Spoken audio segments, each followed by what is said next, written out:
My warm greetings to the chief elders, chief matriarchs, chief grandmothers, and all the leaders who are participating in this Friday video call. Because of the time difference, I can't join you live in person, so I'm honored to be invited to record this talk for you. My name is Michael Schulman. I'm the president and executive director of the organization Ask Noah International. Our website is asknoah.org. It's called Ask Noah because we teach and guide any and all Gentiles who are the children of Noah in the path of the 7 universal commandments that God gave through Noah. These 7 commandments are included in the Torah that God gave through Moses at Mount Sinai to the Jewish people. So I want to take this opportunity to give you an introduction to what is Torah. This is actually a very wide and a very deep subject, and I hope I can scratch the surface in this video call. The Torah scroll consists of 5 books, which are called the 5 books of Moses. And the first scroll was written in its entirety by Moses, our teacher, as communicated to him in his spirit of prophecy, word by word, from the Creator, the Holy One, blessed be He. God instructed Moses to write every word in verses and sections, and he wrote it directly from God's speech to him. Since words in Hebrew have variant spellings, the particular spelling that God intended for a particular word in one place was revealed to Moses, and this could be different from the spelling that was revealed to him for the same word in another place. All those variations have deep spiritual meanings. The beginning of the writing of the Torah was called the Book of the Covenant. Moses was instructed to write this when the Israelites encamped at Mount Sinai a little over 6 weeks from their exodus from Egypt.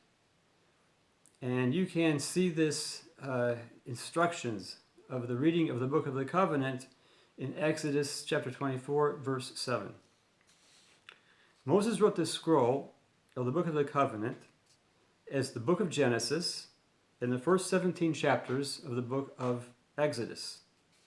It was all dictated to him by God, along with the listing of the commandments that had been given up to that time when the Jews had arrived at Mount Sinai. These were the 7 commandments that were for all mankind that God had given previously, 6 commandments through Adam, and a 7th commandment through Noah after the flood. And there were several new commandments that had been given to the Israelites after they were released from slavery in Egypt and going on the way to Mount Sinai. One of those new commandments that they received for the first time was after 4 weeks of traveling along the way from Egypt, and that was a commandment to observe a Sabbath, a restricted activity, on every 7th day of the week. So this was in the year 2448 in the Hebrew calendar. That was 792 years after the Great Flood in the time of Noah, and we're now in the year 5785. So the Exodus happened 3,337 years ago from the time that this video is being recorded. Moses assembled all the people who were encamped at Mount Sinai and read to them this book of the covenant. All the 12 tribes of the Israelites were there, and that came to a total of at least 3 million Israelites. How do we arrive at this number? It records that there were 600,000 adult Jewish men from above the age of 20, and with them you had all the wives and the children. So this is coming to at least 3 million people. And there were also a great number of Egyptians there who had joined themselves to the Israelites as converts, having been very impressed by the events of the 10 plagues in Egypt, the defeat of the Egyptians, and the victory of God bringing the Jews out of Egypt.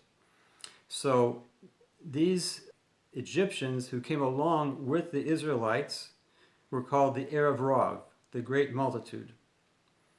And unfortunately, they turned out later to be insincere converts and caused a lot of difficulties over the years. But the Israelites accepted everything in the Book of the Covenant because everything in the book of Genesis was in their historical background. They had personally experienced what was written about their slavery in Egypt and the 10 plagues and the miracles of the Exodus. So they first made a covenant with God on the truth of this writing and to keep all the commandments that were listed there that had been given up to that time, including the 7 commandments for the children of Noah.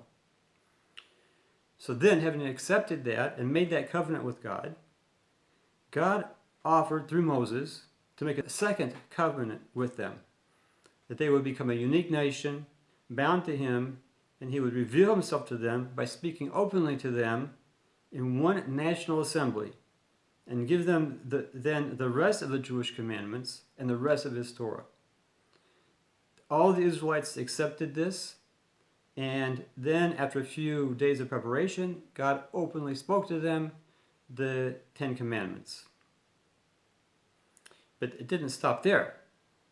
God then called Moses up to the Mount Sinai to receive the rest of the 613 Jewish commandments and the instructions for building a tabernacle where God's presence would dwell with them as they traveled through the wilderness to the land of Israel that God had promised to give to them. God also taught Moses the details and explanations of how to observe the Jewish commandments and how the 7 Noahide Commandments should be observed. Those details and explanations are what we call the oral Torah that was given to Moses at Mount Sinai. This is what Moses taught to the Jewish people during the 40 years that they were traveling and encamping in the wilderness before they entered the land of Israel.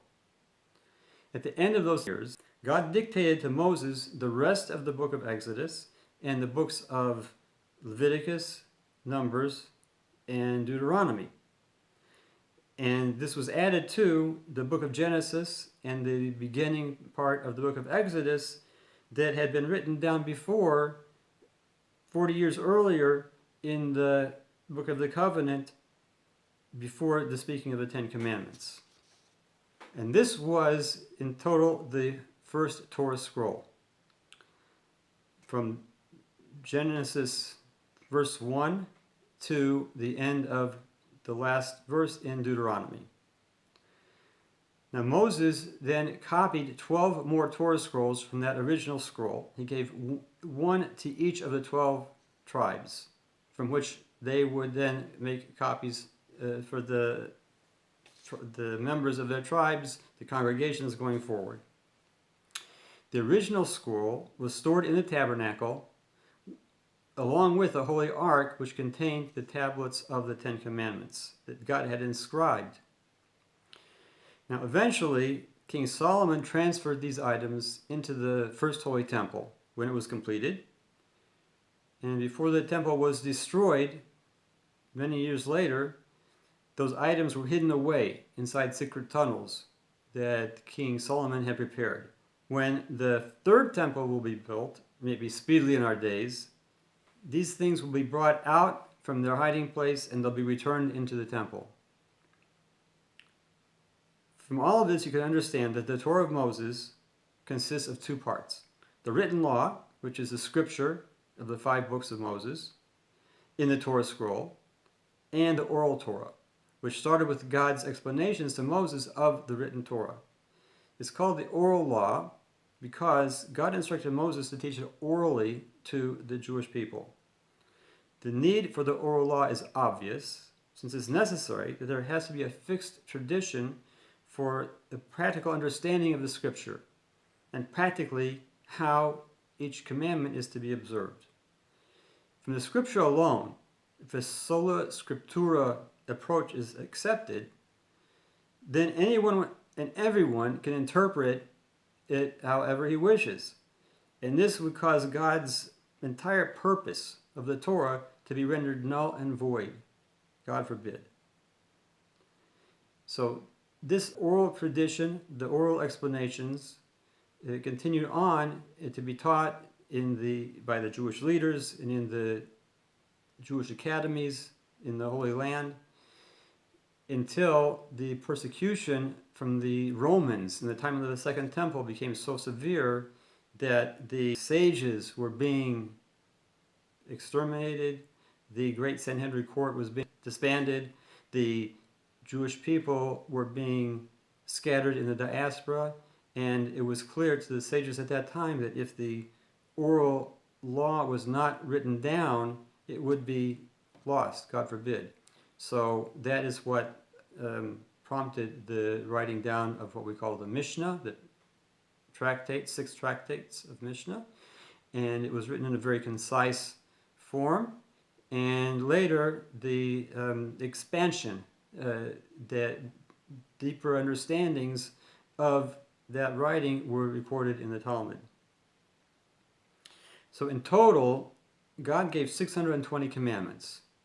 There are 613 detailed commandments given to the Jewish people, and 7 general commandments given to the rest of the children of Noah. So what does this mean? Detailed commandments or general commandments? Well, take an example.